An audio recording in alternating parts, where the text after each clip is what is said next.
Alors maintenant, on pourrait se poser la question par rapport à la qualité pédagogique des écoles islamiques en Belgique. Alors, il est intéressant de constater que les écoles en Belgique sont catégorisées en tranches par rapport au public que les écoles scolarisent. C'est ce qu'on appelle l'encadrement différencié, la D+, voilà, c'est un petit peu la terminologie connue. Les écoles islamiques sont situées dans une tranche qui est relativement basse par rapport au public qu'elles scolarisent. D'accord ? Maintenant, d'un point de vue législatif et de déontologie, on ne commence pas à déclarer ce genre d'informations d'un point de vue technique et précis. Mais c'est une réalité, on ne va pas s'en cacher. Ce qui est intéressant, c'est que tout en étant en encadrement différencié, les évaluations externes, donc le CEB, les évaluations diagnostiques, les épreuves, comme dans le catholique, qu'on appelle les épreuves diocésaines en 2e et 4e primaire, par exemple, ce sont des épreuves destinées aussi à d'autres écoles. D'accord ? Et là, on a un effet de comparaison possible. Et on remarque que justement, les écoles islamiques ont des compétences qui ont été travaillées, qui ont des savoirs qui ont été acquis, et donc les élèves ont une marge de progression et des résultats qui sont au-delà des espérances des écoles de la même catégorie, de la même tranche qui est attendue. Et donc ça, c'est positif. Maintenant, est-ce qu'on arrive aux meilleurs résultats en Fédération de Bruxelles? Pas encore. C'est une réalité, mais c'est pour ça que le pouvoir organisateur, donc la SBL responsable des écoles actuelles, d'autres pouvoirs organisateurs qui sont en réflexion pour créer d'autres écoles islamiques, donc il y a beaucoup d'effervescence, réfléchissent à tous les moyens pédagogiques à mettre en œuvre pour améliorer ça. C'est vrai qu'au moment de la création des écoles islamiques, il y avait un enjeu, c'était l'existence. Donc, c'est-à-dire de se conformer aux règles de la Fédération de Bruxelles, d'avoir les mêmes procédures que toutes les écoles en Fédération de Bruxelles, d'avoir les mêmes acquis, les mêmes réglementations et donc les mêmes habitudes, hein, et donc de fonctionner de manière classique, avec les particularités qu'une école islamique peut avoir, hein, comme une vision spirituelle de la vie, une application de la nourriture halal par exemple lors de repas, comme la pratique de la prière en dehors de temps de cours, mais donc lors de temps de midi ou lors de temps récréatifs, la possibilité de porter le foulard sans en avoir l'obligation, et on voit que par exemple dans les écoles islamiques, il y a des étudiantes qui ne portent pas le foulard et d'autres qui portent le foulard. Il n'y a aucune pression sociale par rapport à ça, contrairement aux écoles non islamiques, où il y a un enjeu, alors que dans les écoles islamiques, cet enjeu est tombé. Comme la piscine, comme les voyages de dépaysement, les classes vertes, classes de neige, aucun problème. Apprendre les sciences, aucun problème. Apprendre l'histoire, aucun problème. La mixité, aucun problème. Et donc on voit que finalement, vu qu'il n'y a plus ces problèmes-là, que l'enfant est épanoui dans son cœur, dans son corps, dans sa tête, eh bien il arrive à apprendre. Et donc c'est au service de l'enfant, au service de l'apprentissage, d'un point de vue du français, des mathématiques, des sciences, de l'histoire, de la citoyenneté et de tous les autres cours bien évidemment. Maintenant, il y a des chantiers dans les écoles islamiques pour améliorer les pédagogies, améliorer aussi les tendances, parce que chaque école a son projet éducatif propre, et donc il y a une école islamique qui ira davantage dans la gestion mentale, une autre qui ira davantage dans la pédagogie nouvelle type Freinet, une autre qui ira davantage dans la pédagogie relationnelle et dans l'intelligence relationnelle et émotionnelle. Et donc voilà, il y a différentes structures pédagogiques qui se mettent en place et qui se peaufinent selon les équipes, selon les directions, selon le public. Il n'est pas tout de dire qu'il y a une pédagogie dans les écoles, qu'elles soient musulmanes ou non musulmanes. En l'occurrence, pour les écoles musulmanes, ce qui est important de souligner, c'est de quelle manière on peut améliorer cette pédagogie. Tout d'abord, avec la formation des enseignants. Il n'y a pas de secret. Un enseignant bien formé, qui suit une formation continuée, régulière, et donc des recyclages pédagogiques de manière très pertinente.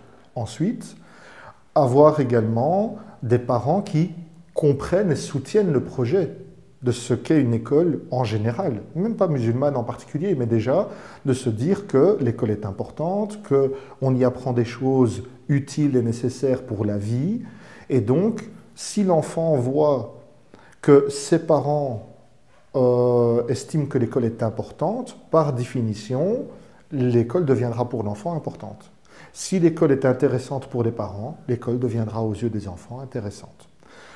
Donc, nous avons d'une part une équipe bien formée, des parents soutenant le projet et soutenant même l'existence et l'utilité de l'école. Et ensuite, on a l'enfant qui va être structuré tant à l'école qu'à la maison, avec aussi un appétit de la science, une curiosité aiguisée. Et donc là, c'est aussi un travail de l'équipe éducative et des parents, de manière à favoriser des sorties, de manière à favoriser la culture, de tout point de vue, de tout bord, de manière à creuser ce fossé positif finalement entre ce que l'enfant a envie d'apprendre et ce que l'école va lui apporter pour combler ce fossé-là. Ce qui veut dire que les écoles islamiques, à l'instar de tous les autres, mais ici on parle des écoles islamiques, ne doivent pas uniquement faire comme les autres. On pourrait appeler ça en terminologie sociologique de l'éducation, de l'isomorphisme mimétique.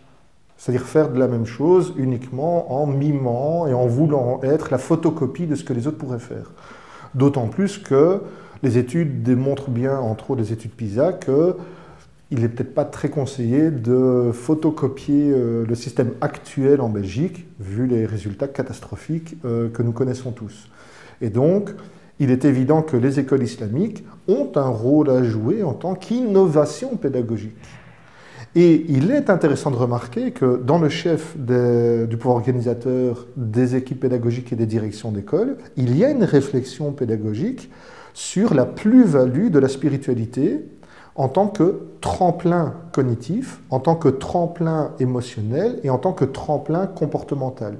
Et donc on voit que ces trois aspects, la connaissance, les émotions et le comportement de l'enfant, sont pris en compte de manière à le mettre réellement acteur de sa vie et producteur d'un mieux vivre, d'un mieux faire ensemble. À partir du moment où le monde scolaire est en changement, parce que la société change, donc l'école change aussi pour répondre aux nouveaux défis que la société lui impose.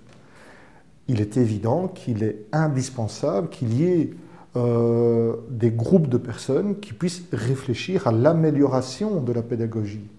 Il n'est pas tout de s'asseoir sur les acquis des penseurs des siècles précédents, des millénaires précédents. Il est temps aussi de reverbaliser, de retraduire les compétences que nous avons au sein de notre communauté, musulmane et non musulmane, mais au sein de notre communauté belge, de manière à en faire profiter nos enfants belges, qu'ils soient musulmans ou non. Il est évident qu'à titre personnel, je suis convaincu qu'au sein même de l'islam, nous avons toutes des procédures pédagogiques, toutes des mises en place et des méthodologies pédagogiques qui sont plus que pertinentes par rapport aux besoins de chaque enfant en particulier et de chaque groupe d'enfants en général. Donc ça, il serait intéressant qu'il y ait des ateliers de réflexion pédagogique qui utilisent les apports de la religion musulmane comme étant des moteurs à l'évolution humaine, comme ça a été précédemment dans l'histoire humaine le cas avec les grandes avancées académiques, scientifiques, en médecine, en astronomie, qui ont été portées, supportées et tirées par le haut par le monde musulman, mais qui étaient à son apogée intellectuel, à son apogée spirituel et à son apogée académique. Et dès qu'il y a eu le déclin spirituel, il y a eu le déclin intellectuel, le déclin académique et le déclin sociétal. Ce qui est très intéressant, c'est que justement, plus la religion musulmane est forte, plus la raison se renforce. La raison au sens noble et académique du terme. On a vraiment cette corrélation en islam entre la foi et la raison. Une foi forte amène une raison forte. Une foi faible amène une raison faible. Et inversement. Une raison faible amène une foi faible. Il suffit de voir les drames que nous avons vus avec les attentats qui se multiplient de ci et de là au sein même de notre société et dans les autres sociétés, on voit bien qu'il y a soit une foi forte mais avec peu de raisons, soit beaucoup de raisons mais avec une foi forte, mais on n'a jamais rencontré le cas de quelqu'un qui avait beaucoup de raisons et une foi très forte. Ou alors il y a une manipulation derrière.